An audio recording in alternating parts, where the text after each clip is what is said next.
ถึงตาคนวันศุกร์แล้วค่ะมาดูกันดีกว่าว่าความสัมพันธ์ของคนวันศุกร์ในสัปดาห์หน้าจะเป็นอย่างไรบ้างสำหรับคนโสดวันศุกร์นะคะโอ้โหมีโอกาสที่จะได้รู้จักคนใหม่ๆได้พบเจอคนใหม่ๆค่ะเป็นความสัมพันธ์ที่มันน่าตื่นเต้นเร้าใจนะคะคนที่คุณจะได้เจอเนี่ยเรียกได้ว่าคุยแล้วมันคลิกคุยแล้วมันใช่นะแล้วก็มีโอกาสที่จะได้เรียนรู้นะคะรู้จักกันเพิ่มขึ้นด้วยนะสำหรับคนวันศุกร์ที่มีคู่แล้วนะคะก็ต้องบอกว่าความสัมพันธ์นั้นดูเหมือนจะห่างเหินกันนิดนึงนะคะอาจจะอยู่ไกลกันนะคะหรือว่าถึงแม้จะอยู่ใกล้กันเนี่ยก็ต่างคนก็ต่างไปทำเรื่องของตัวเองนะคะเพราะฉะนั้นเนี่ยอาจจะต้องพยายามที่จะกลับมานะคะหากันบ่อยๆนะจะต้องสร้างข้อตกลงกันว่าเฮ้ย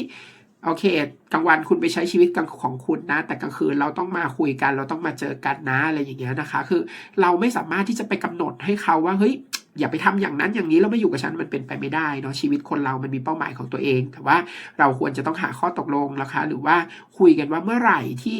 เราจะกลับมาหากันล่ะเพราะว่าในระหว่างทางที่มันยากลำบากเนาะในการทำตามความฝันหรือความหวังของตัวเองเนี่ยการได้กลับมาหากันการได้กลับมาคุยกันนี่มันชาร์จแบตได้ดีมากๆเลยนะเชื่อพี่เจตนะคะอย่าลืมกดติดตามกันเอาไว้แล้วกลับมาพบกับดวงความสัมพันธ์แบบนี้ใหม่ในสัปดาห์หน้าจ้า